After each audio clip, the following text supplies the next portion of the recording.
So Michael, we are here on the streets of Gibraltar. It is fight day. We're finally here. We've had a great fight week so far, but let's talk about the return of Dillian Whyte. How are we feeling? Yeah, I'm excited, very excited. Excited to see what he's going to do, the mentality that he's going to go in the ring with. Just overall, as a fan, I'm excited to see him back. The last couple of days, I've seen him, smiling and just ready. Mm-hmm. So yeah, I'm on a little bit on edge, but yeah, I'm excited, very excited. I think that is the sentiment of a lot of not only everyone that's here and that's going to be attending tonight, but boxing fans. He's such a fan favourite. Everyone is so excited to see him back in there. Yeah, I think we can guarantee that he's going to give us his 100%, regardless of the outcome. He's going to go in there and he's going to give us a fight. Absolutely. Let's go back to the start if we can, because obviously we're here in association with DAZN, but it is Platform Sports that is providing us with this incredible night of boxing here in Gibraltar. Tell us about the start. How did you get into boxing? What was it? I started boxing when I was probably about 17 years old. Okay. 17, 18 years old. I started off in an MMA gym called London Shoot Fighters. Yes, know it well. Yeah, and I started, my uncle brought me down there, and I actually started off doing MMA. And it was at that time, I think it was in Latimer Road, and it was crazy. And I was just seeing people getting stopped. I was seeing amazing sparring, and it just gave me sort of a sense of home. And then I started doing boxing. I just fell in love with boxing. Joined Hooks with Steve Newland in West London, and just the passion grew from there. I think my first real encounter with boxing was with my dad. Mm-hmm. And I remember watching him spar. So I always had a sort of an affiliation and a passion for boxing, but I just never had the confidence, I think, when I was younger, to actually step in the ring. So with this beginning in boxing, yeah. I mean, it sounds like a rare kind of unicorn situation where someone who ends up in promotion and management doesn't get to experience that early start in boxing or to really feel the community element of it. So you've obviously had this early start as a child, seeing your dad, knowing about boxing. Let's talk about the kind of, I suppose, the community element, the impact that you've seen boxing had, not at the level of professional that we're at now, but let's go back and let's look at that kind of camaraderie, that sort of community, that relationships that fester within boxing gyms. Yeah, I think even just being in, I remember being in an amateur gym. Before I was in an amateur gym, I never had much experience being around, say for example, a lot of travellers. Mm-hmm. So that was my first real encounter. Obviously being in London, you see, but you haven't had those one-to-one interactions. Mm-hmm. So a lot of stereotypes that you have with different people get kind of broken down because you're all in the gym. And I remember you have bouts, and as a club, you're all rooting for each other. And I remember sometimes just sitting back in those sort of competition phases and just seeing how we are really all just one. And it's that boxing that brings you together. And just seeing kids that were, you see the behavioural changes from when they first come in to, say, 6 months, 8 months down the line. You see kids that are not necessarily maybe not in such great health, and you see them, how they transform and their ideologies behind health changes, how they eat, how they hold themselves changes. So I think boxing, in terms of the community, if you embrace it, it can, and you take on the lessons that it's providing, you're good morning. If you take on those lessons, it really can change your life. And I've seen that firsthand, and I'm also a product of of boxing and the tools that it gave me, which then when I then applied later on in life. So obviously, and later on in life as an adult, I suppose looking back, you get to appreciate all those things that little bit more, because there is a huge social impact that boxing brings, and that maybe is missed by a lot of, we'll say, society, people who see boxing as the professional sport and they see it as this kind of like rough, in some cases thuggery, in some cases like, you know, people don't understand it in terms of sport and different things. Obviously has a huge global market and a global audience, but there is a very, very special element when we look at the social aspects of boxing and what it can do for children, teens and adults as well, like you say. Yeah, and look, even us being here in Gibraltar, the amount of hotels that we've booked, it's a quiet time. The amount of taxis that we've booked. I walked past the bar yesterday, and there was so many sort of like the Irish friends just drinking, and the bar was. What a stereotype! No. But they was just. It's just a fact. Yeah, All the Carty party fans. Yeah. They were in the bar, and they were drinking and enjoying, and all the other bars were quite quiet. And I said, look at this. Yeah. We've managed to bring this to Gibraltar. Mm-hmm. You know, it has a impact on the environment. You know, absolutely. They was enjoying, and the people from Gibraltar, there's, you know, the interactions you see in, you know, people that don't normally drink together, drinking together, socializing, learning about. It's those little interactions that, like we said, can break down stereotypes. It can form relationships. I've met people in boxing gyms that I've been friends with for 10, 15 years now, and it's all because we had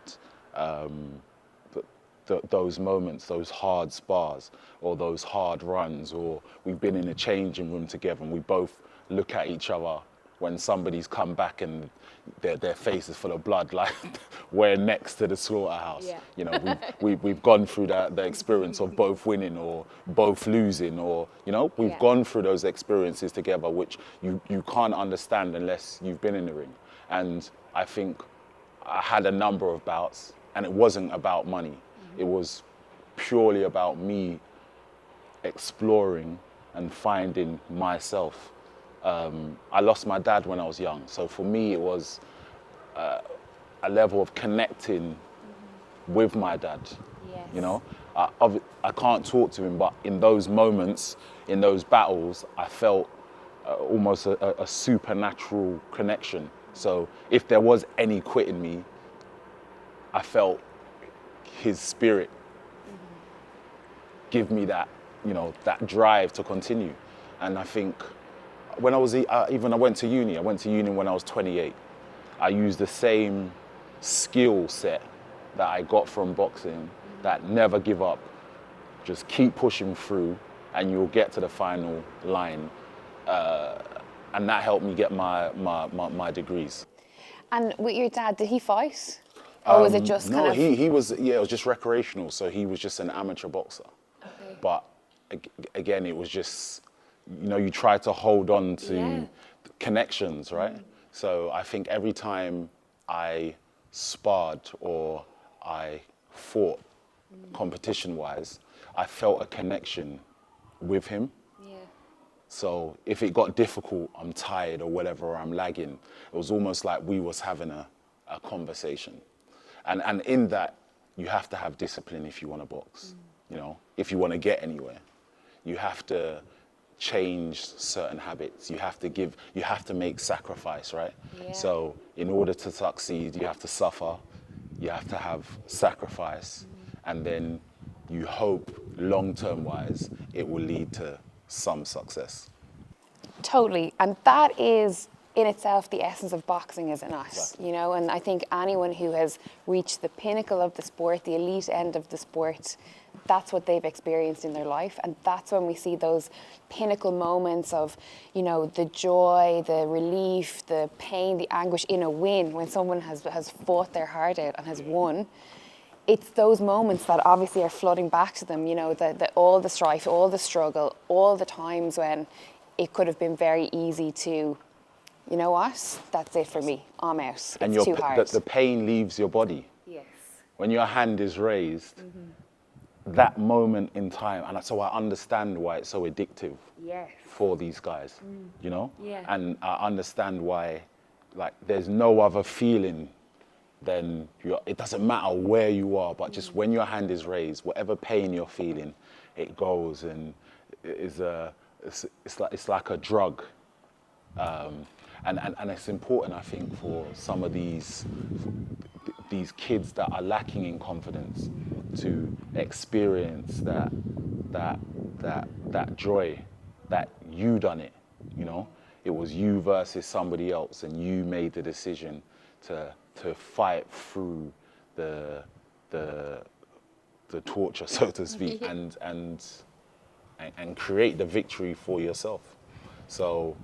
And I don't think you get that in any other aspect of life. No. I think that's with boxing, it's so condensed, and it tests you on every level. So we've looked at the social aspect of boxing. We've looked at your start. So obviously, you know, the professional career in boxing for yourself as the athlete wasn't the way, but you found a different path still within boxing. I think when I decided to stop, I had like a few injuries, and I had my son. Well, I didn't have him, but you get what I mean.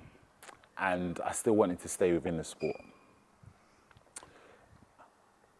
And I just, you know, you're at a crossroads. Like, what do I do? Yeah. I've put so much, like 4 or 5 years, so much time into training. You know, it's a shame to leave with nothing. Yeah. So what can I do within the sport? And I've always been interested in sort of rehabilitation, injury management. So I decided I'm going to stay within the sport, but I'm going to cross over into that professional world, and I'm just going to work with athletes to aid them with recovery, to sort out their injuries, and to essentially manage their performance loads. Which is really, really important in terms of boxing as a promoter, because I mean, I saw some of your media clips throughout the week, and it's about understanding what your athletes and what general athletes are going through within boxing, and that gives you a whole perspective on what they're going through, what is needed of you with them. So, and it might sound to somebody watching this rare, or they might say, you know, God, isn't that the case for all promoters? But not really. It's quite rare to have someone that actually understands what it's like to be in there and to go through it. Like on a basic level, I understand what it's like to be in there. Obviously, I've never performed at some of the heights that these guys have performed, but what it does allow me to do is have a certain level of empathy and understanding. So when we have these discussions about, okay, this is the time frame in which we've got, and this is what we need to achieve, I know what that kind of picture looks like. And like I said before, you know, I've been in camp with various different fighters, and I'm with them from day one to the end of camp. And I think I needed that apprenticeship, again, when I home it back to myself, to find out who I am, what I wanted to achieve, and what I'm capable of, and where, and how I can bring value. So I've kind of done I've done my study, and I went to university. I studied as an osteopath, and everything that I'd done was surrounding boxing. I'd done a master's in S&C. Again, my dissertation was surrounding the performance of boxers, looking at fatigue. So if you want to talk about being at the ground level, I've been at the ground level, and I've developed skills and a taste for the big picture. And now I want to promote and to still manage fighters, and still be involved with performance. I'll still be in the corner on Sunday with Dillian Whyte. Just because I've got a promoter's hat on doesn't mean that I can't be in the corner. I can't wrap his hands like I normally do. I can't help him with warming up. Nothing changes. It's just having the ability to wear different hats. So this background that you have in all these different modalities, and it all leads you to the creation of platform sports. This event that we have tonight is a huge event, and you know it's huge when you're walking through the streets and people are like, oh, are you guys with the boxing? Are you going, you know, like, and everyone's excited. You know, when it filters into the communities of the places that you're around, you know that you're not only going to have a great show, but that what you're doing is having a little bit of impact, I suppose. Yeah, and this is just the start, you know. I've dared to dream, and I've dreamed big. There's stuff that I look at and I'm like, you know what, we could have done this better. We could have done that better. But it's essentially... Are you a bit of a perfectionist? I wouldn't say, yeah, I'm a little bit of a perfectionist, but you've got to strive for... Listen, I look at guys like Frank Warren and I see what they create, and that is the standard, you know. I look at him as somebody that is, you know, is a massive inspiration. For my generation, it's been him and Eddie Hearn, number one, number two. So I look at those guys' productions and I'm like, okay, that's where I need to get to. But I'm just a baby in the promotion, you know. I'm not a big superstar. I'm still in Islam. You can say, you know, you can still catch me on the block, so to speak. So of course there's going to be, I'm not going to be able to achieve you know, the level which they have, but I'm going to try my best. So I've got my little notebook and I'm like, okay, here's where we need to improve next time. And I want people to be a part of that journey. I enjoy going on YouTube and seeing the negative comments. And also there's a lot of positive comments as well. But I enjoy seeing this because they're a part of the journey. They're going to see how we started and they're going to be a part of the growth. And I think that's what's important for platform sport. The voice of the little man, you know, the voice of those that most of the time won't get heard, you know. There's a lot of fighters that have amazing stories, but they just don't know how to articulate themselves, you know. So I've spent years being in the background, just listening.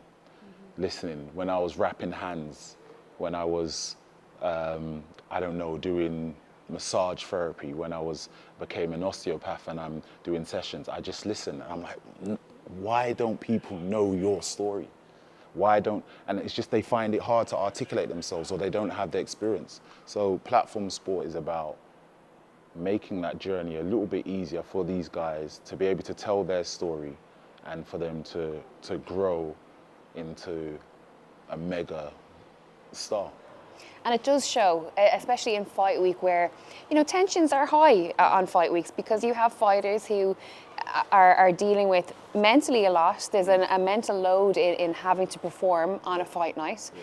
And if you have any experience within boxing and you experience fight nights or fight weeks, you know that there can be some things back and forth. But this time, I mean, and I'm not just saying it because we're here, but it has been a really, really lovely experience. And everyone is being treated kindly, treated fairly. And the home and the away side are all just like really, really excited and really grateful to be here. So I think it starts, I was speaking to one of my mentors actually, and he was talking about how it has to start at the top, right? So I have to have that energy and I have to create that atmosphere.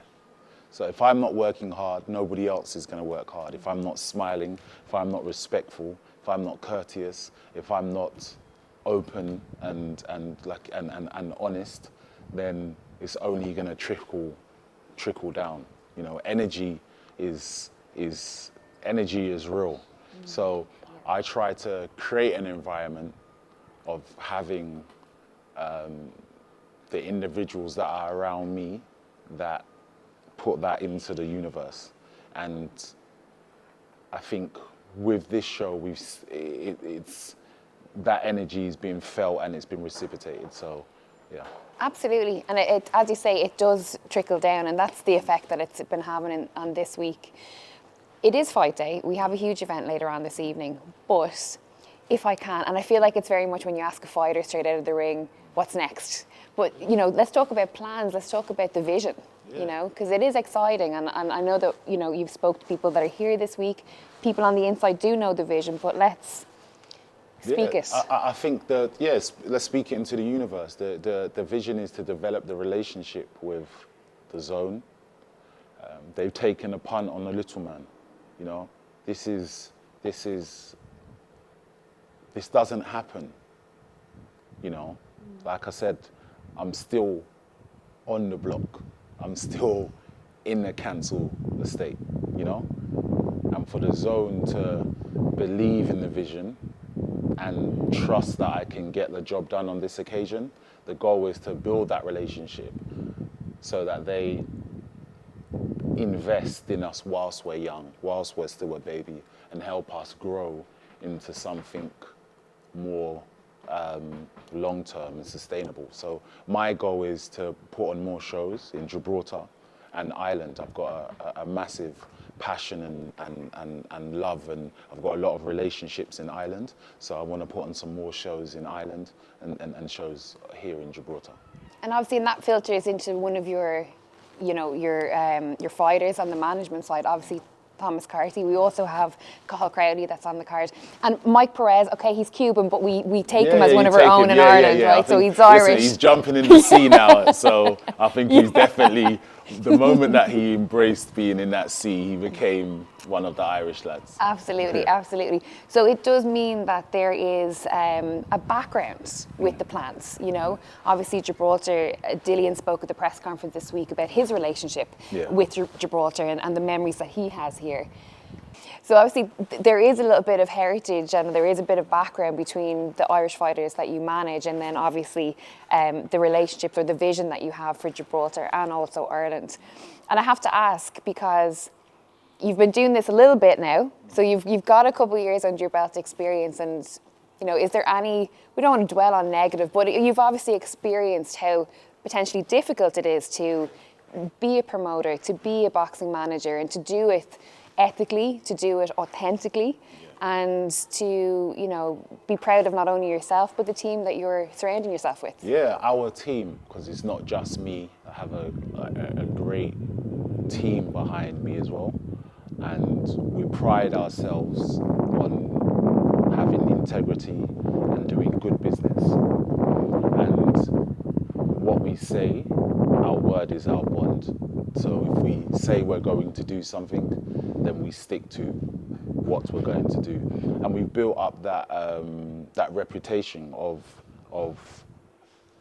saying and completing the mission. So I think for us, you know, having somebody like Thomas Carty, who nobody was looking at, he was struggling to, like Dillian said yesterday, he was struggling to get bouts. So to have a talent like Thomas Carty and to know his journey and to see that the sacrifices that he's made and the doors that were closed and not allowing him to progress and push on for his dreams, and to be a part of that journey, to open doors and to see how he's growing and developing as a man and developing in the sport is truly a blessing to see. So you know, we hope that we continue to hold on to our values and to push on. And you know, somebody like Thomas in particular, and his story is not unique within boxing. You know, that there's so many fighters that are like him in that they're just trying to get an opportunity. They're just trying to have a blueprint put in front of them that, you know, shows them how to do it properly or how to at least navigate it in some kind of way. Yeah, and I think like when I was seeing with Crowley, you know, I saw him last night and I said to him, listen, you need to be in bed, you know? You're a professional athlete now, and if you go and look at any of these world champions, they wouldn't be up right now. This is the time when you're meant to be. And if sometimes you just have to, you know, you pass on those. If you've not been exposed to it, then you won't know, you know? So this is not how you carry yourself. This is a brilliant segue, right? Because on fight week, you do see new professionals that get caught up in the moment, in the media, in the kind of, okay, I'm a little bit of a VIP this week, you know, this is so different to kind of where I've come from last week, where I'm kind of, you know, on my usual block or in the gym or whatever it is, and now I'm in a fancy hotel and, you know, all this has been provided me. So how difficult as a manager, let's put the manager hat on, how difficult is it for you to kind of rein everyone in and say, okay, this is how we do things? I think when it goes back to my experience and them knowing where I've come from, I'm not just speaking for speaking's sake. I have experience. And what I'm saying is not to hurt you, it's not to damage you, it's not to try and control you, but it's coming from a place of knowledge, and it's only going to improve you. So when I say it to him, he knows I'm not trying to bully him or tell him what to do, but I'm telling him from a place of seeing what success looks like and seeing what failure looks like, and what are the common trends that go with having success. Because the fight is not won just in the ring. The fight is won in the whole build-up, you know? So when I tell him, you know, you need to be resting, you know, I studied for 4 years to become an osteopath, you know? So I think I have a little bit of, you know, experience or knowledge when it comes to these things, and these guys respect it. So, and again, sometimes it's like you said, they get caught up. It's like, oh yeah, you're right. Let me switch back on. So I think that's one of the points of value that I bring, that I'm not just thinking from a promotional standpoint, I'm also thinking from a performance standpoint and how these guys can get the best out of their career. And we must also mention a little bit of history is being made on the card tonight with Sedum. Yeah. You know, the first female fight to happen in Gibraltar. I mean, that's huge by itself. Yeah, it's massive. It's massive for women boxing. She's an inspiration for the little girls that are walking around Gibraltar, that it can be done. It's an inspiration for where she's from. You know, when people are seeing, wow, she's in Gibraltar boxing live on the zone, you know. I just saw her last week. I saw her a year ago. I was in the gym with her 2 years ago. So there's so many different levels of inspiration that ties into her boxing, you know. It's inspiring for me. She's a working woman. You know, she doesn't have to box. And she's not just that, she's a high flying in her profession. She's at like she's one of the top in her industry. So it's good to see people like that have the passion and desire to want to chase their dreams, and that's what she's doing. So, you know, kudos to her, and hopefully this is the first little bit of history that she makes, and there's plenty more to come. Absolutely, and potentially makes her more dangerous. She doesn't have to do this, but she wants to. But she wants to. There's the difference. She doesn't have to do it, but she wants to punch your head in. So that is a very dangerous pot to be in. Absolutely, and speaking about punching your head in, obviously we had a lovely moment this week as well, where Dillian looked back on sparring back in the early days, and it tied in with Mike Perez, who's the co-main event for tonight. And obviously anyone who knows anything about boxing knows Mike's history, knows his legacy within the sport. But he's been out for a while, and you know, people wondered, will he make this comeback? You know, is that it from him? And this is the beauty of platform sport and also the SOS management, is that not only are you giving these new guys the blueprint to start out in their careers, but there's also the kind of invigoration of guys who have the skill, have the talent, and you know what, we're going to back you and we're going to put you on a show like this. Yeah, Mike's had a lot of, I think most of Mike's problems has been outside of the ring rather than inside the ring. Anybody that has spoke about him has talked about how good he is and how much as a natural he is. And boxing has not been kind to Mike. And that's something that I take on personally. So the next couple of years, he's come on to SOS management. and we're really just trying to get as much out of the sport for him to go on to his next segue of life. He's put in 20 years into this sport. You know, he deserves to leave with something. So I think I take it personally that I want to help him achieve his goals. He still has a lot of goals. There's still the fire burning that you can see when you talk to him about challenging for world titles and fighting certain opponents. So yeah, I'm just happy to be a part of I just play a small part, you know, and hopefully the universe recognizes it and blesses me in other ways. And I'm receiving those blessings. Like I said, the zone, you know, for years of helping people, sacrificing, you know, going from this country to that country and being in camp with guys for 12 weeks, 8 weeks, 10 weeks, and going home and still being broke, you know? All of those moments, it's like, okay, it was worth it, and we're gonna reap the rewards for those efforts. Absolutely. Well, they say fortune favours the brave. Oh, yeah. And before we close on our little chat here this morning, let's talk about our main event, because it's the reason that we are here. Yeah. Dillian Whyte versus Ebenezer Tetteh. And a lot of conversations, as we mentioned this week, about the heavyweight division. And it does seem that the heavyweight division just dips and then it explodes with excitement. Yeah. And there was a while where people were like, okay, there's a bit of a lagging in the heavyweight division, but the last couple of years, there's been this resurgence. We've seen it. And obviously, you also have Fabio Wardley, who's not here this weekend, but his career and trajectory is so commendable for what you guys have done, all under the guidance of you and also Dillian Whyte. So let's talk about Dillian, his legacy within boxing. And this is an important fight. I mean, people can't knock that this Sunday is a very important fight for Dillian Whyte. If he loses, where does he go? You know? If he loses, it's going to be, I can't see how he's going to accomplish what he wants to accomplish.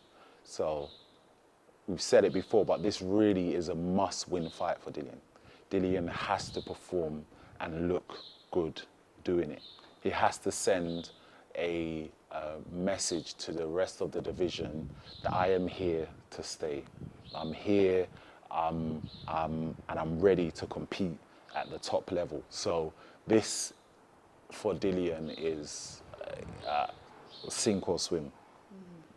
Absolutely. And his opponent, Tetteh, can't knock him either. I mean, obviously, he's had a huge, a very respected fighter within this industry and a tough Ghanaian fighter, you know, and is coming to prove that he deserves his place at the table as well. Yeah, and listen, he wants those big paydays. He wants the chance to perform on those big stages, to change his life. You know, he's not coming here to sit down and just take a beating. No, he knows that this can platform him, can catapult him to great things in 2025.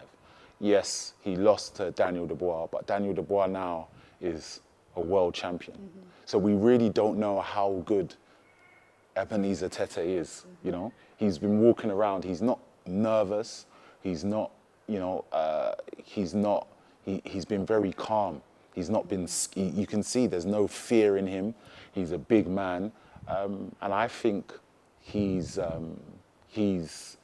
confident that he's going to bring an upset. Absolutely. But that is tonight's show. We must go, get ready, because our time is ticking on. I've got chairs to move.